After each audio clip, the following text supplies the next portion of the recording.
अच्छा, पहले हम ना मुलाजिम के दो अकाउंट बना लेते हैं कि एडवांस में बनाएंगे। ठीक है, एडवांस में मैं आ गया, न्यू किया, यहाँ पे मैंने लिख दिया अशरफ स्टाफ। ठीक है, और इसका एडवांस अकाउंट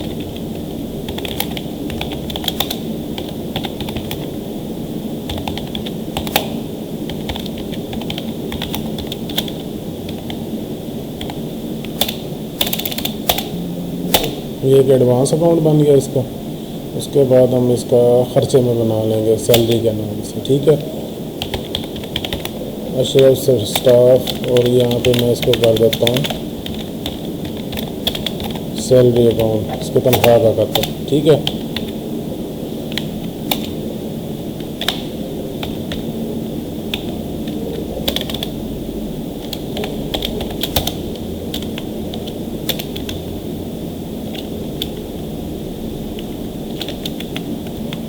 और ये हो जाएगा इसका तनख्वाह खाता।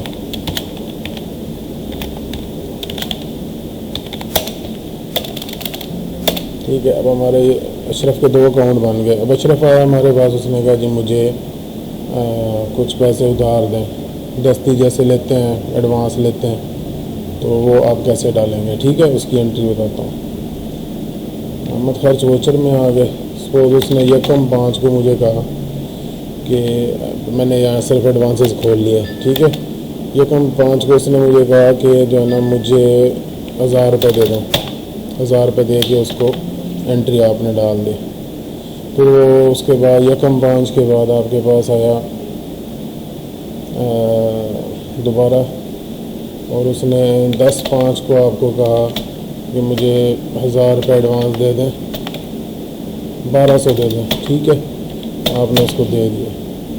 फिर वो नेक्स्ट आया आपके पास, मतलब एडवांस के ही मद में उसने आपसे 15/5 को एडवांस लिया,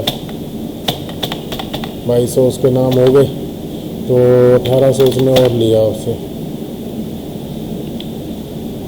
ठीक है, तो ये आपने 1800 उसको और दे दिया। ठीक है, 1800 और दे दिया। ये अब टोटल उसके एडवांस हो गए। अब उसकी तनख्वाह कैसे डालेंगे। ठीक है, एडवांसेस तो कुछ ना कुछ जो चलने थे वो चल गए।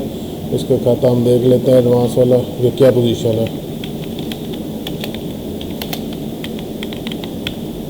अशरफ मुलाजिम एडवांस खाता। ठीक है, जब आप सैलरी देने लगेंगे तो ये उसके नाम 4000 लग रहे हैं, 10,000 उसकी तनख्वाह है, वो कैसे डालनी है उसका वोचर देख लें।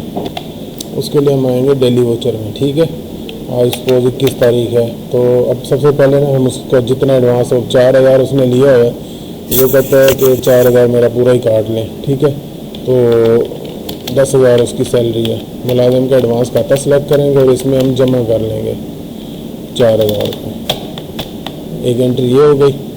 अब उसकी 10,000 तनख्वाह है, तो यहाँ पे मैं अशरफ के नाम तनख्वाह डाल देता हूँ 10,000 रुपये। ठीक हो गया, मुलाजिम तनख्वाह खाता, यानी कि हमारा खर्चा है, ये हमने उसके खर्चे खाते के नाम 10,000 डाल दिए। अब ये दोनों साइडें हमने बराबर करनी है 10,000। ठीक है, तो ये 4000 वसूली हो गई, 10,000 हमने खर्चा अपना डाल दिया, क्योंकि जाहिर बात है 4000 हम दे चुके हैं। अब हमने 6000 देना है उसको। ठीक है, तो यहाँ पे आप रोकड़ खाता सेलेक्ट करेंगे, तो ये हमारी रोकड़ में से कितने पैसे जाएंगे, जो बच रहे हैं वो आपकी रोकड़ में से जाएंगे, 6000 रुपये आप उसको दे देंगे। दोनों साइडें भी बराबर हो जाएंगी। ठीक है, ये अब देखें ना, 10,000 आपने उसको नाम लगा दिए, 4000 आपने अपना उधार वसूल कर लिया, और 6000 आपके कैश में से निकल गया। ठीक हो गया, एस्केप करेंगे और सेव करेंगे, यस कर देंगे, ये आपकी एंट्री डल गई। अब मैं आपको दोनों खाते दिखा देता हूँ कि क्या पोजीशन है।